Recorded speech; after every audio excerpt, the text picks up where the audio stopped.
typically when you tell anybody artificial intelligence, like they will, it's something huge in your mind. But now you know what AI means, right? And when you put this technology into the common man's hand is when the magic happens. This is what we need to do. Like have such a optimized use case. So you put it in the hands of the common man where it just clicks, oh, this is Web3.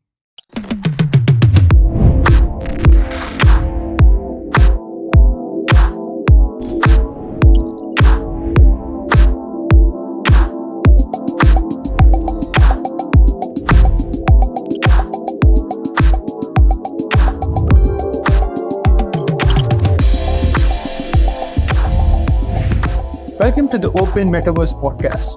I'm your host, Mehdi Farouk, Senior Tokenomics Analyst at Animoca Brands. Today, we have a very special guest with us. On the other side of the mic, we have Arjun, Head of Ecosystem at Mantle Network. Arjun, welcome to the pod. Thanks. Thank you for having me. Arjun, just to kick things off, why don't you tell us about your crypto origin story and a little bit about yourself? Sure, definitely. So I'll start with a little bit about myself, and then I'll tell you about how I got into crypto. Essentially, I'm a software engineer by training. I started my career as a software engineer. Then I moved into the business development and marketing side of technology. So I worked with several technology companies at the enterprise side. Then I also ran my own startup for some time. Experience has mostly been on the technology side, and I think early on I kind of realized that I wanted to be more on the application sort of, or rather business development side of technology versus, let's say, building it. I do projects from time to time, but that's like became my focus area and my career. Then I've worked across several different technology stacks. So I'm in Web3 right now, but prior to this, I was in computer vision in AI, where I was with the AI startup for about 18 months. We were building technology for self-driving vehicles. And again, I've worked across a host of enterprise tech. My sort of Web3 journey was kind of interesting in the sense that I just kind of stumbled upon it very randomly. So I was working with an IT services company, was reporting to the CTO at the time. And he had asked me to sort of look into emerging technologies, right? The stuff which we could something which could become like a potential big business unit for us like tomorrow. So I started looking into everything, right? I looked into AI, machine learning, and that's when I came across blockchain. And I read the Bitcoin white paper. This was in May 2016, and became fascinated, with the idea. I mean, I didn't understand it at first, right? I mean, and that just piqued my curiosity, like what is this? And then I read the white paper a couple of times, started reading blogs. There was not really a whole lot of YouTube content or anything like that at the time, so it was all like blogs, like some stuff from Hacker Noon, Googling, and things like that. And at some point, it began to click, right? And not so much the the blockchain part of it, the fact that you have a distributed ledger is fine, but this whole idea of decentralization, right? I began to like kind of understand, what that means. And then the more I sort of started to think about it, I realized that, that this is such a sort of pivotal technology in the sense that it fundamentally changes the way we transact, the way governments might work and things like that. And that's kind of when I became really interested in it. So I started going to meetups, became a part of the community, started following people. And that's kind of how the journey started for me. I was still working in an AI startup at the time. And then I was still on the AI machine learning side more than blockchain. I was building some blockchain products, but it was very early at the time, mostly on like Hyperledger, enterprise tech, not so much on Ethereum. It's only in 2020 that I sort of started doing Web3 full time. So in July 2020, August timeframe is when I joined Polygon as head of BD and growth. And that was like my first full-time Web3 job. Then ever since then, I've been in Web3. So that's a quick brief about me and my career. So Arjun, at the moment, you're kind of head of ecosystem at Mantle Network. Yes. I think for our audience, they would love to know what Mantle Network is. So why don't we just start with that first? Sure, definitely. So at Mantle, we're building an Ethereum layer 2 blockchain. Right. So let me explain it in two ways: what we're doing on the technology side and what we are on the ecosystem side. Right. So on the technology side, what is Mantle? Mantle is an Ethereum L2 scaling solution. And we've essentially taken the optimistic rollup design and we've made several iterative improvements to it. So for example, we've taken the optimisms like sort of OR code, and then we've sort of made it modular in architecture, right? So we've added EigenLayer as the data availability layer. We've added another interesting fraud-proof design like specular fraud-proof. So we've essentially built the whole chain out on in layers where you have chain processing, you've got the fraud proof layer, then you have the data availability layer. And this is kind of how we imagine the future of blockchain architecture to be, which will be modular in design, where you can swap out components and continuously upgrade and update the chain. So this is what we're building on the technology side. And we've also done like some other interesting innovations. Like if you go through our tech talks, you'll see that we found a way of using multi-party computation to reduce the exit time from L2 to L1. So we've like made several improvements to the design to improve throughput, to reduce cost. So this is the technology. On the ecosystem side, Mantle as a blockchain or as a project is incubated by BitDAO, right? So BitDAO is one of the largest DAOs in the Web3 space. We have about $2.5 billion in assets on chain. And BitDAO has incubated projects before, so they've incubated Game7, EduDAO, ZKDAO, etc. And now Mantle is a piece of infrastructure which has been incubated. So all of our capital comes from the DAO. All the critical decisions with respect to the chain are made by the DAO, which is interesting because typically you see uh, sort of blockchains like build first, take the token out, and then become a DAO. We are already a DAO on day zero. So our genesis is from a DAO. As a part of the ecosystem, we also have the support of Bybit, the exchange. So one of the largest exchanges in the world, they seeded BitDAO in the first place.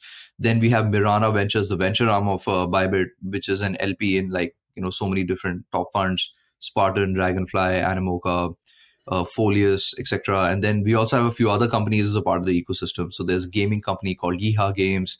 There is an on-chain order book exchange, Apex. So it's a very large ecosystem already, right? And with Mantle, what we're going to do is we're going to take all of these moving parts, the venture arm, the exchange, all of these companies, BitDAO and all of its companies, and sort of you could say use the infrastructure piece to wrap all of this together and sort of build value and sort of capture the value within the chain itself. We'll be using the bit token, the token of the DAO, to sort of as the ecosystem token for gas fees, for staking, etc. So the idea being that if we can add a lot of utility for the bit token, then the token will capture the value of the business, and it's already a very large business. And then what we feel is that eventually, if it will benefit the DAO becomes stronger, and then that allows us or gives us the wherewithal to do more projects and do other things. So this is kind of how the ecosystem looks like. So again, we've got like cutting edge tech built with mapped to like a very large ecosystem, which has an exchange, a big pool of liquidity, lots of users already. And what we feel is that if we can, get this combination right, then, we can build truly a very large and, one of the most impactful communities in Web3. So Arjun, there's actually a lot to unpack here. So I'll start with the vanity question first. Like, Okay, sure. like vanity as in when we talk about L1, L2, the first question that comes to mind is, let's say you have Optimism, you have Arbitrum, Yes. and then you also have Polygon. Why would user use another ETH2? So that is the vanity question. Why would there be a propensity for a user to use another ETH2? Let's kind of analyze the landscape, right, or what it looks like. So if you look at Web3 in general, right, compared to Web2, right? So in Web2, for example, technology is intellectual property, right? And which is a competitive advantage for a company. So for example, for Google, like, you can have like many different business units, the CEO can come and go, but the search algorithm is sacrosanct, right? That is like something which what keeps the entire sort of, company together. And that's intellectual property. Like nobody knows how it works really. Right. And similarly, if you look at other sectors also outside of technology, it is, technology is treated as intellectual property in Web 2, right? It is closed source. And that's kind of how those companies are built and designed and how those businesses work, which is they are built around the fact that there's intellectual property and that intellectual property has to be protected at all costs, right? And then you build a value business around it, right? Whether it's product, whether it's services, something like that. Web3 is fundamentally different where the technology is open source. Right. So the question you have to ask yourself in Web3 is that if all the technology is open source, which means that the day the technology gets out, it is in the hands of everybody. Like on day zero, the code is there on GitHub, everybody can access it. So if code is open source and code is not intellectual property, then what is the value or where does the stickiness of any network come from? And what we feel is, or what I also feel is that ultimately the value of any Web3 sort of project will come from its ecosystem. And in terms of ecosystem, we've got such a uniquely large and powerful ecosystem that we feel we can offer the user or the developer a lot more than what possibly other ecosystems can. So let me try and give you some examples. So like I said, in our ecosystem, we've got a huge pool of liquidity. In the DAO, we've got an exchange. We have the ability to list tokens. We have a fully, well-oiled venture arm, which is an LP in so many different funds, has made several, so many investments over the past, let's say, 3 years. It's been around since almost 2018. So there's a lot of experience here, and we can, like, if I were to talk about a developer, we can take him all the way from zero to grants and all the way to listing, right? Which is something which no other ecosystem can do. Like, I think outside of maybe Binance, like nobody else can do something like this. At the same time, we've got a big pool of liquidity which we can mobilize, right, for various use cases within the infrastructure piece itself, which again is something which nobody else has. So I feel, so when it comes to the developer or the user, we have so much more to offer from an ecosystem perspective compared to anybody else, which is why we feel that we are uniquely qualified to get into the infrastructure game. Because if we can get the infrastructure right, again, based on all the open source code which is already available, right, like within the Ethereum ecosystem, then we could truly build a really large project and a very large community. And this is kind of why we wanted to build the chain, right? So to summarize, like, the value of an ecosystem or a project will be less from technology, more from its ecosystem, and the ones with the largest ecosystem will win. And to build the largest ecosystem, you need several moving parts, and we have all of those, which is kind of why we feel that Mantle will be a very compelling ecosystem for the developer and the user alike. You mentioned EigenLayer as well here. So on the infrastructure side, like liquidity is kind of coming from data availability that the EigenLayer will provide, like leveraging Ethereum's trust. So my follow-up question is, are you guys also thinking about using EigenLayer for shared sequences? Right now, one of the biggest criticism we have for Ed2s is you just have one sequence. Yes. So is that something you guys are talking internally, or is that something in the roadmap? So I think this is a very interesting observation. So this is something we are considering. The fact that the way EigenLayer is structured is that it solves, see, EigenLayer data availability is one implementation of what is actually EigenLayer, which we are using EigenDA, right? Eigen data availability. So EigenLayer by itself is a decentralized network of trust, right? Which is again built itself, it's built in layers. So it's interesting how, EigenLayer itself is modular, right? Where for every chain, so if I were to talk about how EigenLayer security might work, is that every chain will have their own data availability nodes, right? And all of those, so you have like all the chains, you've got all their data availability, and this entire data availability node network, which already has token staking, of those networks, is again secured by this robust network of Ethereum nodes who are restaking ETH, right? So the amount of, so I would say in terms of crypto economic like security, you have, a sort of a paradigm or a structure which can secure like literally all, sort of all the different assets which encompass all of these different chains in a very sort of, let's say, elegant way, right? So what EigenLayer actually solves is decentralized trust. So when you start thinking about decentralized trust, this is very interesting territory, right? Because now there are many solutions which are possible. So you could use it, for example, for bridging, right? Like you said, for like liquidity going up and down, like you need to solve trust somehow, right? All bridges have faced hacks. There have been so many problems there. You could use it for bridging. You could potentially also use it to secure like sequencers. So I think with EigenLayer itself going into mainnet later this year, I think we're going to see this very interesting sort of like what we are seeing with AI right now, right? Like ChatGPT came out, and now there's this whole economy of like, bots, agents, whatever being built around it. I expect that once EigenLayer gets out there, there's going to be this entire ecosystem of different types of dApps and sort of builders who are going to find new and unique ways to use this EigenLayer, this decentralized trust network, right, to do like interesting kind of things. And this is kind of why we wanted to integrate it from day zero. So it's already integrated into our testnet as well. So, builders can go and try it out if they so choose, to see what that would be like. But I think to your point, decentralized trust can be used to solve a myriad of problems, right? Whether it is bridging, sequencers, etc. We are researching this, but like I said, we are only scratching the surface. This is so new right now. I think only once it goes into mainnet is when we're going to see like, more builders use it in production grade applications. And I think that's when, life will become very interesting for the modular sort of blockchain architecture and the thesis itself. Yeah. I think life will also become very interesting for tokens as well. So if you're kind of, so if you're like one of the biggest utility for L2 token or even like L1 for say is that you stake the token for security. But let's Yes. say if security is being provided by a middleware, do you actually need a token? Like that is something. Oh, that's a very interesting point. I think this is kind of, like getting into the layer two thesis itself, right? I'll tell you how, right? Like what you just touched upon is that if you're using an Ethereum layer two, you're using ETH as gas fees. So ideally, like people may ask or are asking, frankly speaking, right, like, what is the point of all of these L2 tokens? Like, what are you supposed to do with this RB or OP? And like, and I think even those teams are kind of, getting around to the idea of how to use sort of tokens in different ways.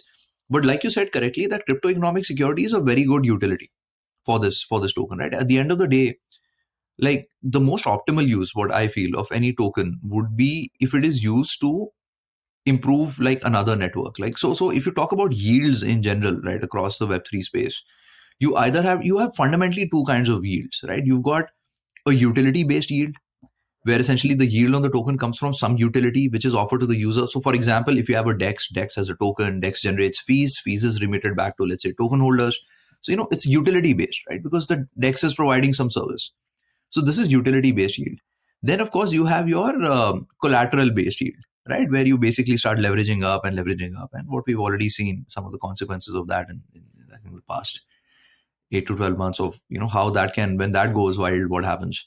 Um, so you've got like collateral based yield, and then which artificially pumps things, and then you've got utility based yields, right, which is, you could say, stable and rather the right kind of yield, where you're offering like a service or utility to someone, and thereby you are sort of generating some fees. And what I feel is that when you look at concepts like EigenLayer, where you stake assets who generate yield based on utility, and utility here being crypto economic security, which you provide, whether to a bridge, a chain, whatever have you, right, this is the best kind of yield. So I feel that when people will restake their ETH, like I think this would be possibly the best use of ETH, where you've taken ETH and now you're securing this entirely new layer of protocols and applications, right? And all the value you're deriving out of it, which is cumulative of this entire like superstructure which you're supporting, right? With EigenLayer's E3 staking, is that you're providing utility, a very important utility to a network, and all the yield is basically coming from this utility, right? Which is how yield ideally should be, right? And so this is kind of why, like when you talk about like how this relates to um, token value accrual in some sense for L2 tokens, like this is a very interesting way for it to accrue value, right, among other ways in which you could use it in the ecosystem.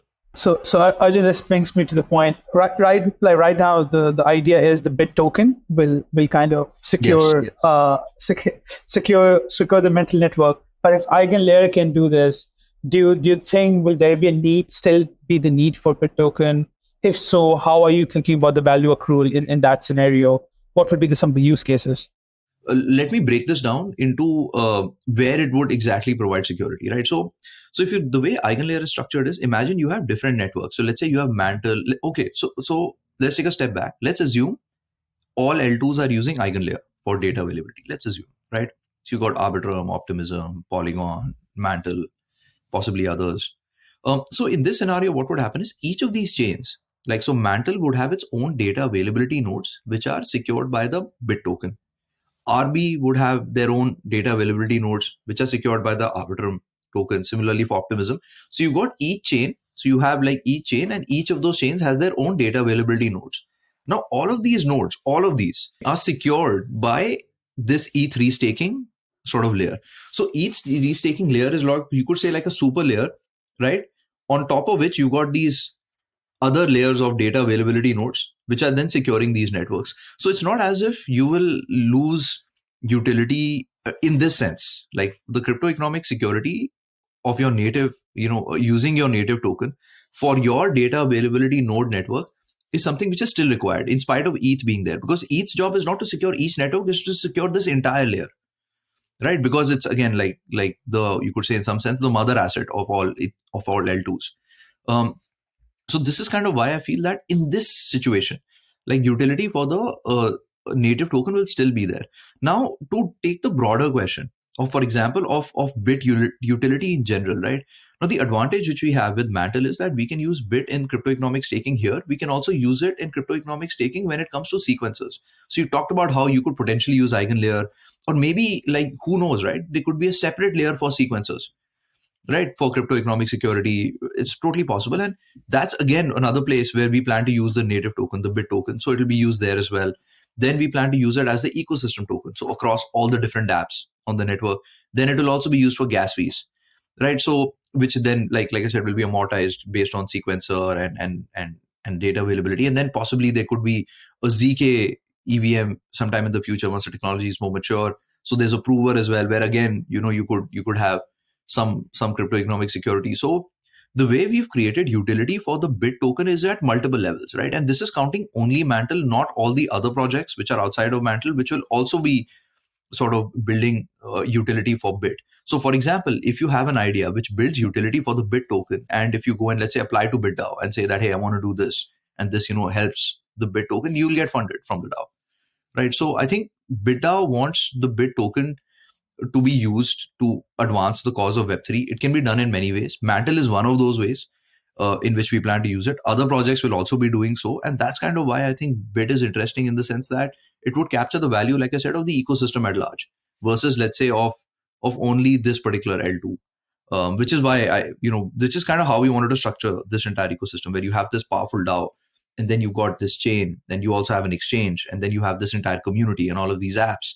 And then all of this working together sort of builds and captures value for the bit token. Yeah, that is very fascinating. And I think we already have few case studies of an ecosystem token doing really well, right? Like we saw at BNB, like it does amazingly well. Like even right now, it's holding up well because there's a every few months there is a launch of a new token there, or you can use it for gas, or you can use it for discount. True. So you have multiple utility. We also saw this with Ape. Like Ape is not just used for one thing, but apart from governance, it's used for as a medium of exchange in multiple other different ways. So that's interesting. So apart from Mantle, like what are some of the other utilities in Bit? Like I know you mentioned that there's something relating to ZK research and I think also gaming. But apart from Mantle, there are other. What are some other use cases for Bit that can also kind of make investors, like those who invest in public market, be like, okay, if I were to make a thesis for this investment, I like the potential optionality is Mantle, but there are other use cases as well. Great question. So I think one would definitely, the primary utility of which Bit started with is, of course, governance. So outside of whatever's happening on Mantle, you can use Bit to mobilize the funds of the DAO. So for example, when I was saying that all of our funding came from the DAO, it came via a vote, right? Which was basically a vote. So we had a proposal which was put on the BitDAO forums, and then it was voted on by the Bit community, and that's kind of how we got our funding. That's how our ecosystem funding came from, etc. So all of these things. So governance is one interesting utility for the Bit token.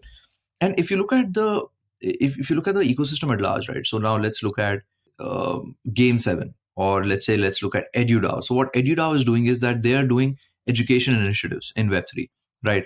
And what they're helping is that, so they're sort of exposing like let's say Mantle's tech stack or BitDAO's entire ecosystem to let's say university students, like people who want to like learn about Web3, but also people who want to build their careers in Web3, right? Who want to maybe become, like sort of apply to positions within this ecosystem. So at the end of the day, that's also another interesting place where we're able to get like new users, and also like, and when I say not just users, but developers as well, who are able to then, build on this piece of infrastructure and further, build value for Bit. So that's an interesting way of building value.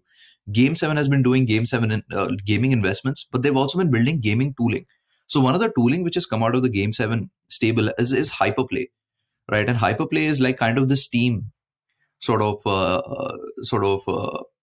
engine, right? For Web3 games, where you have a wallet, you got all of these other different problems which gamers face are solved, and then you can just click and you can go and play a game, and it soon will go mobile as well. So this is an interesting piece of game tooling. There's also something called Summon, which is sort of how you build, let's say, identity for gamers and capture all of their sort of, let's say, all of their achievements in one place. So Game 7 is also producing all of these interesting products, which will further then, in some sense, add value to either Mantle or Bit itself, right? So, for example, these products could anywhere you could use maybe Bit as a medium of exchange, or you could use it for staking somewhere, or possibly in any of these new products. So you could say all the participants in the BitDAO ecosystem, whether it is the exchange, whether it is the venture arm. For example, now the venture arm is LP in like pretty much every other fund in the Web3 space, right? So there's a huge portfolio of apps now who are asking us now, hey, how do we talk to the Mantle team? How do we deploy on Mantle? What are your plans? So like I said, we have a few other companies in the mix. We've got Yeehaw Games, a gaming company. We've got Apex Dex, an exchange, Orderbook, on-chain exchange, Bitverse Wallet. So they're like a bunch of different companies, all of whom are also like either bringing users or using Bit in some fashion, right? And this is kind of why Bit is interesting in that way, that the way we are structuring this entire ecosystem is that all the participants are either using Bit in some way or creating some new utility for Bit. And for example, like I was telling you, like if you yourself, Mehdi, like let's say you decide, okay, I can build this interesting product, right? And you, if you put that in, and if it adds utility to the Bit token, or value captured in some sense, and you put it in front of the DAO, it'll get funded. So this is kind of the cycle or the engine which you want to start, which is projects building utility for Bit or using Bit in some sense, and this ecosystem becoming larger and larger, and essentially Bit then capturing the value of this large ecosystem, which is kind of where I feel it sort of starts to become very BNB like. The difference being that BitDAO is still sort of governed through a DAO, while BNB is, let's say, more directly sort of let's say deployed or used in a more, let's say, centralized fashion through the exchange, Binance. So I think that's kind of the difference there. But otherwise, it's very BNB like. Yeah. Got it. So Arjun, the sense I'm getting for here is, I think the thesis here is, code is open source, very difficult to capture value. The best way to capture value will be to bootstrap network effect in order to optimize network effect, focusing on the BD side of thing, and not only focusing on the BD side of thing, but also focusing it from a bottom-up perspective where everybody can come into a DAO and fund things or put out grants or do interesting things. I get it. And we also kind of live in this remix culture where everything bottom up does accrue a lot of value. So let's say if we talk about Tweet or TikTok, everything like in this day and age is about remix, right? So when you're thinking about this bottom up approach, when we're thinking about this remix approach, philosophically, what do you think is the best BD strategy here? So we have seen different L1s or even L2s take different approaches. And we have seen projects focus on, let's say, accelerator or incubator. We have seen some project focus on grants. We have seen some projects just not focus on Web3, but going and focusing on Web2, which also have a cyclicalness, right? So in your view, since you have also worked in the business development role before, what is the best approach here when we're trying to make this type of ecosystem? I think so. A lot depends on the end state, right, which you desire, right, as a blockchain. So, and I'll tell you why this is important. First, to understand that, because while a blockchain is a decentralized compute layer where you can ideally build anything, we've also seen gaming specific chains, DeFi specific. So, for example, if you look at Arbitrum, a lot of DeFi there, it's primarily in some sense a DeFi chain with like big liquidity. You have like stuff like IMX, which is purely gaming. So there are there are different ways you can structure an ecosystem. So there are different things which define success for you. Like a gaming chain may have different success parameters than, let's say, a DeFi chain, which would be which would require which would be very TVL driven also in some sense. Which may not be a very important metric for a gaming chain. So there are different outcomes here. But in general, right, bottoms up usually is the best way to build Web3 ecosystems. And I'll tell you why. Because philosophically speaking, right, like I was explaining earlier, the strength of a company or of a project in Web2 is intellectual property, right? Like some sort of something which you can hold closely to your, close to your heart, which is a competitive advantage in some sense, right? And that's kind of how Web2 ecosystems scale. In Web3, the strength is not intellectual property, right? In Web3, the strength is community. Right? A project is strong when it's got a large community. And when you start thinking in terms of community, the best way to build any community is bottoms up. Like you can try top down as well, right? Like, for example, you can maybe try going with KOLs and doing like other different kinds of things. But ultimately, like if you're able to build a bottoms up community, then you're able to create your own KOLs, right? And that's like a far more, let's say, it's a much tougher and a longer process, but it yields more value as time progresses, right? Because if with this KOL approach, right, the other networks or anybody else can also go and approach these KOLs, right? Ultimately, then it's shopping around for KOLs, right? Versus trying to build a genuine community who's interested in your project, right? And this is kind of why I said the positioning becomes important, because if you're building a generalized chain, so for example, at Mantle, like we can, there's going to be a big focus on gaming for sure because gaming brings in new users. But essentially, we're building a generalized layer, right? So our positioning and the way we need to talk about our chain and what we need to tell the user or communicate to the user is different, right? And from, let's say, a pure gaming chain or a pure DeFi chain or a pure chain, or some other kind of blockchain. And this is kind of why, like, when you start thinking in terms of community, is why bottoms up continues to show its value. And like I said, it's extremely difficult, right? It requires a lot of very strong ground game. It requires you to structure your company, which, in a way which reflects like community building style of business development, which is kind of what I've seen has worked really, really well. So if you look at any sort of blockchain which has achieved success, like from my time at Polygon when I first started in July 2020, or to what Arbitrum has achieved, and other blockchains have, like, ultimately the approach is bottoms up. And today you see every blockchain now trying to do that. Right now, every blockchain is now trying to figure out that how do we do this, like how do we go bottoms up, let's go to like let's do more developer events, more this, more that. So I think blockchain has gone through its own like journey, all the way from 2015 to what it is today, and we've seen several different approaches. But when let's say the stickiness or the value of your project is derived in some sense from let's say the community you can build, then, like, I think the answer kind of starts to become very clear of why bottoms up and certain approaches tend to work better than others. So that's kind of how I view the space.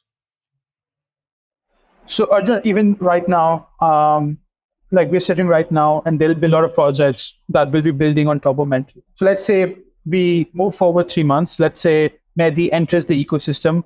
Okay. What would be some of the dApps? What would be some of the dApps you would recommend the current Mehdi to try out 3 months, 4 months from now?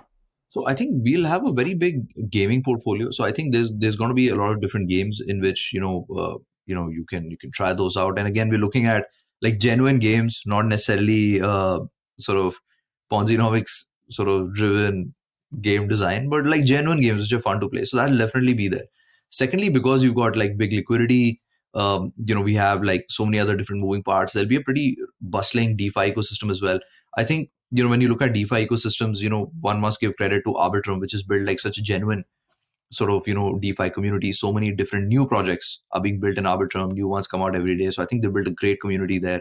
We would also want to do something similar, or are doing something similar, where we want new protocols to come to life, new concepts to continuously push the barriers in terms of what is possible on the DeFi side. So this is what you will see on DeFi, which lots of innovative new different protocols and new primitives, which we want to bring to life. So this is on the DeFi side. And of course, like a big part of enabling both of these is tooling. And tooling is where we see a lot of, like, if you look at Web3 as a whole, a lot of investment and also a lot of activity, right? Because people have realized that all of these cool things are great, but the fundamentals of what you require to build a technology, which is around developer onboarding, user onboarding, ease of use, API sort of driven infrastructure pieces, like a lot of this is missing. But what I've seen over the last 6 months is there's been a huge explosion in these sort of types of products. So there's a huge focus from our side to also on tooling, right? So as time progresses, you have to become easier to use for the user. You have to become easier to develop for the developer, right? Chain fundamentals aside, that of course you have to be fast, you have to be inexpensive, you have to be highly secure. But once you go on layer on top of that, you need to make it easy for the user and easy for the developer. And this means a lot of tooling, right? So this is kind of another thing which you might see 3 or 4 months from now. A lot of interesting types of tooling which would make life easy for both the user and the developer, outside of all the gaming and the DeFi, which will also be there. A pretty large ecosystem. Yeah. So Arjun, just one question that popped my head, like I'm impressed by the BD approach, impressed by the tech. Is again, it's a bit of a vanity metric is TPS. So again, with some of the MPC you guys have developed, data availability you guys have developed, what would be the TPS, let's say on average? I know TPS needs different things, but let's say on average, when you see something like Optimism or Arbitrum, they have a X amount of TPS. So what is the target TPS Mantle would be targeting, or do you think will be achievable once the ecosystem is kind of hustling and bustling? So I think, so I'll tell you what numbers we've seen in testing, right? So in testing, we've seen anywhere from, so when we started developing, we were at around 600 or TPS. We have a roadmap for improvement all the way up to 1,000 and beyond, right? But when you look at scaling, right, like while TPS is important, there are also other ways to scale. So for example, if you look at how rollups operate in general, right, you've got transactions. The transactions are like, sort of bunched into blocks. Those blocks essentially, are bunched into like a rollup, right, where you have a proof and a rollup. So if you look at this entire lot of sequence of events, you need to have a very gas efficient network so that you can have the transactions are using gas efficiently, right? If you're able to have very efficient gas usage, then you can put more transactions into blocks, right? So here TPS may not matter more because here now you can put more transactions into a block. And secondly, if you can put more blocks, right, and so if you can create a proof out of a larger number of blocks and keep the roll up size, the roll up data size, like let's say small, then again you improved your throughput. So when you talk about a roll up throughput, right, there are several layers. Like it starts with, let's say, efficient chain design, right, which leads to, let's say, fast transactions. Then it requires efficient, let's say, block production so that you can bunch a number of transactions into block. Typically a block has a gas limit, so the number of transactions are defined by the amount of gas. So like I said, efficient gas usage means more transactions into a block. Efficient sequencers means you can take more blocks and produce a proof and a roll up. And efficient like roll up like or data compression means that you can reduce the roll up size. Now we've got a data availability layer, so we can push the roll up data to data availability versus putting it on chain, right? So by having data availability and not having to put roll up data on chain, which means instead of having two Ethereum transactions, which is the proof and the roll up data, now you just have one, right? So you don't have to wait for another transaction to complete, right? You can further boost throughput. So from 600, I feel we can go all the way to 1,000 or maybe even 4 or 5 or even 6,000 based on these optimizations. So we've taken the whole roll up stack. We've looked at different areas where you could optimize. And now we will start, working along all of those areas. So for example, why we did EigenLayer first, like why data availability came first, because if you look at the cost of rollups, right, over 90% of the cost comes because of the rollup data, right? The proof is as such pretty optimized. It's not that expensive, but the rollup data which you have to push on Ethereum is large. It adds up more than 90% of the expense of the transaction comes from this. So if you could take that data, put it in a data availability layer, then that cost is gone. So that's a huge optimization by itself. Now and slowly, like I said, in all of these different areas, we will have optimizations, which is what is our scaling roadmap of how we've defined it. So yeah. Arjun, you also mentioned that you also have prior experience in AI, like you kind of work in that space as well. How do you kind of see the current development of AI, like especially with the intersection of Web3? Do you think there's overhype? Do you think there will be certain intersection between Web3 or AI? What's your take on that? So that's a very interesting question. So I think with AI, so there are a couple of things about AI, right? So one is that a lot of stuff is overblown as well, right? So first things, let's start with the good parts, right? ChatGPT by itself is, I think, a fundamentally phenomenal piece of technology, not because also of what it does, that you can, now you can search contextually. The way you think about asking questions has become different from let's say a computer. But also the fact that the way OpenAI approached it, where they put AI in the hands of the normal person, right? Typically, when you tell anybody artificial intelligence, like they will, it's something huge in your mind. But now you know what AI means, right? Because you put it in the hands of the common man. You tell them there is this interface. You can go and ask it questions. It gives you answers. It does all these different things. It write code. It does like everything. This is what AI is like. So now common people are like, oh, this is AI, right? And when you put this technology into the common man's hand is when the magic happens. This is also what we need to do in Web3, by the way, just as a FI, that this is what we need to do. Like have such a optimized use case. So you put it in the hands of the common man where it just clicks, oh, this is Web3. This is why Web3 is important or interesting. And then, you will see that, sort of explosion in Web3 adoption as well. Now, with AI, what we've seen with OpenAI and ChatGPT and now what ChatGPT has led to, the launch of technologies like AutoGPT, Baby AGI, like which is basically an AGI algorithm or a model you can run on your laptop pretty efficiently, is that it is changing the way we now approach technology in general. So for example, it can now write code, it can comment code. It doesn't write bug-free code, but again, it's getting there because it's a learning algorithm, right? And eventually what I feel is that how the intersection might happen is in a couple of interesting ways. It could happen on, let's say, the content side of things where AI can produce content. We are already seeing, generative images, generative video, generative, art, like different kinds of, so there's an interesting use case there where you could combine that with some level of tokenization, right? There is an interesting way in which for example, you could use AI to develop blockchains itself. So one of the problems with blockchains is that testing blockchains is extremely difficult, right? Because there's certain problems which only come out at scale, right? But imagine if you could create, let's say, like 100,000, let's say, auto GPT agents, right? Each instance is an AI. So you have 100,000 people in some sense, like AI people using your blockchain, right? You could create simulations for this technology, and then you could create more robust technology, right? I also feel this is kind of where AI becomes very interesting for me. That it's AI is fundamentally a tool, right? And it's like a screwdriver. You can use it to do many different things. And I feel that using AI to improve blockchain design and some of these other problems which you're facing with encryption, with let's say the mathematics side of things, even on the ZK side, like I think AI could be a big help there, especially when it comes to testing. So, for example, if you look at what A16Z put out recently, right? So this is very interesting. Right? So A16Z came up with this gaming school, and they said, we have this gaming accelerator. We want people to apply, and they gave these 10 problem statements. This is what we want people to work on. I think 8 of those problem statements involved AI, and in very interesting ways. For example, use AI for game testing, right? Use AI for, let's say, like stuff like token design. Like what happens, when people start using this token, some people will sell it, etc. So this is kind of where I feel the intersection of AI and Web3 will come first, which is to improve Web3 in general, and then possibly as the AI becomes stronger, etc. Then like who knows what might happen. But I must say that, like I said, OpenAI's approach of putting AI in the hands of common man is exactly what you need to do with Web3, and that's when that technology adoption happens, right? When it is slowly, and then all at once. Like what we're seeing with AI, right? Like AI, people are saying for over a decade now. Suddenly, like huge explosion. With Web3, we are also getting there slowly. At some point, some use case is going to click, like and then. So this is what we need to learn actually from this entire episode. Yeah, that's a very good take, Arjun. One thing I'm excited about is when you talk about Auto GPT and baby AGI, right? Like you have wallets you can access it in a permissionless way. Yes. I think in few months I can see people creating agents that does DeFi, yield farming and DeFi stuff easy, right? Like all the strats are going to be taken over by AI, right? AI doesn't sleep, and it can, like, depending. So I was just thinking, right? When gas fees is very low, the switching cost of any, let's say, strat is not very high, right?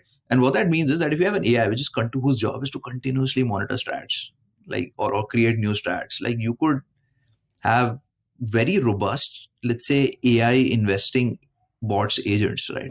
And it's so interesting that I'm using a bot and maybe you're using a bot, and then our bots are duking it out, because you're trying to maximize profit for each other. So, I mean, when I start to like imagine what that looks like, it's sometimes difficult to imagine. Ajay, if your bot is making more money, you can sell it Yes, off that's as an that's NFT. actually a great use case as well. Selling a bot as an NFT, I think, is a fantastic use case. But then, like I said, the bots are also learning. So then your bot will see what my bot is doing, and this is where we go into that territory of what, like, I think Sundar Pichai was talking about when people asked him how does this work, and he said there are parts of this we don't understand. Like and I think it's only with using this technology where we will come to realize. But like some of the use cases you talked about are stuff you can do today. Yeah, I can also see explosion of content like synthetic media, like a lot of content, and I think I think like similar to fair trade products, right? Like I think there will be a demand for the fact that there needs to be some kind of artificial scarcity, or the fact that human made it, or some kind of artificial scarcity. I kind of feel like blockchain over here could create that scarcity through fungible token or NFT. That we have so much synthetic media being pumped out by AI. There's a way to kind of limit that and add value. Yeah, I think this whole IP kind of discussion which is happening, right? That if, like, let's say AI produces some content and you profit off it, then where should the value flow? I think smart contracts are very powerful here, where you can automate this entire thing. So, for example, you could have an AI which then, if you use this AI to create an image, and if you go and sell that image, let's say on a marketplace, like as an NFT, then some part of the revenue automatically flows to that agent, whoever created that, let's say AI, or trained that AI for that matter. And if that AI was trained with, let's say, a particular data set, then some part of that money could go to whoever created that data set. And this is where smart contracts become interesting, where this entire value chain of where the value has to go and in what percentage, etc., could be codified in a smart contract and would be automated through this entire marketplace experience. Which is kind of where I think how we need to think about right? Where Web3 adds value in this entire economy of let's say generative content, where you could like right from the data set all the way to the final art piece to the selling and its entire life cycle history, you could like literally automate this entire thing, and this economy runs on its own. So these are some of the things which Web3 can uniquely do, which would not be possible in any Web2 sense. And we're already seeing generative content. Like if you see some newspapers these days, I was looking at like the airport, I don't remember which one, but like how newspapers have these like sample images, right? Like if you have to make a, let's say, a sample image of a laboratory, right? So you have got the scientist holding like this, like some instrument or something, and it was written like generated by DALI, like sort of, versus like where it would have been Getty's images or whatever have you. So it's already happening. And like you said correctly, that the content game will now explode, right? Synthetic content will become this new category, and then we'll see some really, I think, equally amazing and equally macabre things now happening that side of the world. Yeah. Yeah, absolutely. This is so fascinating. I think if you just were to discuss this, this will like can potentially take a whole episode of its own. Yeah. So Arjun, I'm also cognizant of time, so I'm going to just push the gear a bit, and we can have the final segment of the podcast, which is a rapid fire now. So we are on the topic of AI. So Arjun, what was the last thing you kind of inputted on ChatGPT? Oh wow! So the last thing I inputted on ChatGPT is how does gas work in different optimistic rollups. So yeah. So instead of going to the documentation, I asked ChatGPT, instant answer. Amazing. Blue ocean or red ocean? I would say blue ocean when it comes to Web3. Arjun, if you weren't working on Mantle, which other ecosystem you would have found attractive, either from ethos standpoint or from tech standpoint? I think from tech standpoint, I feel Arbitrum is quite interesting. I think from an ethos standpoint, Optimism is quite interesting. I think from general shipping perspective, that's Polygon, so that's where I already was. So Polygon's great at shipping stuff quickly. So I think each ecosystem has this very sort of unique point, but that's kind of how. But I would have been in Ethereum. Like short answer to the question, Ethereum is where my heart is, and that's where I would have been. So basically, EVM. Got it. Arjun, to conclude, question I should have asked you but didn't. So I think there are two questions which which one is, when is our mainnet coming out? So our mainnet is going to be out in the Mantle mainnet is planned in like another 3 months. So I think by mid June or end of June our mainnet should be out. Audits are already coming in. We're already sort of making all the fixes. I think that's probably, if I were to selfishly say, one question which could have been asked.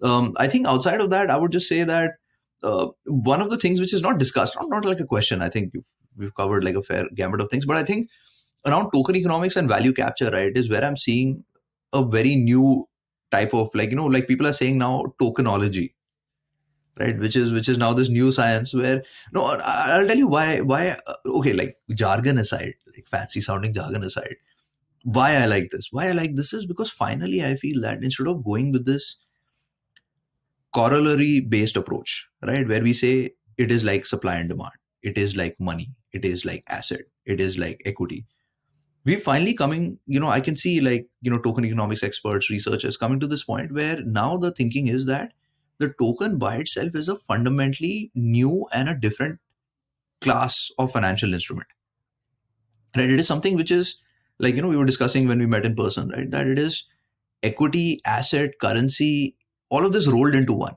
So it's a fundamentally different asset class, which is kind of where this analogy or corollary approach has to now be put aside. And now we need to think of it as a fundamentally different asset class, which means we need to develop a fundamentally different approach of how we need to think about how this asset class functions, its behavior, and how it creates or captures value.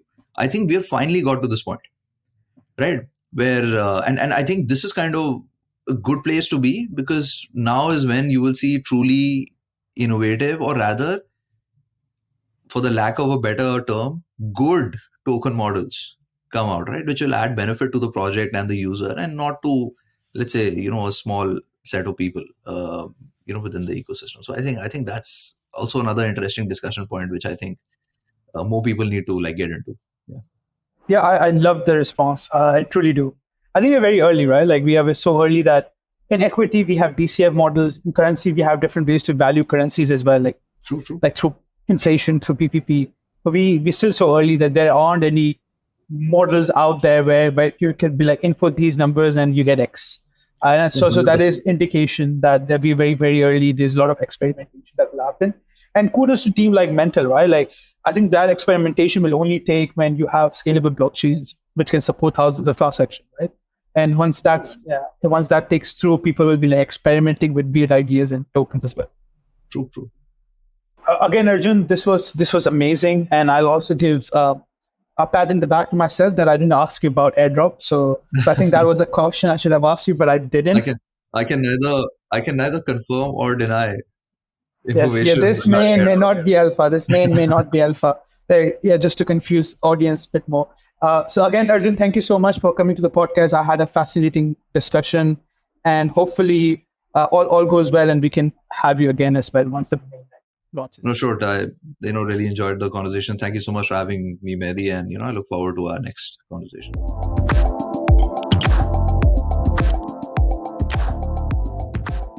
This podcast is for information purposes only and should not be considered as financial advice. Any opinions provided in this podcast reflect the views of the speakers only.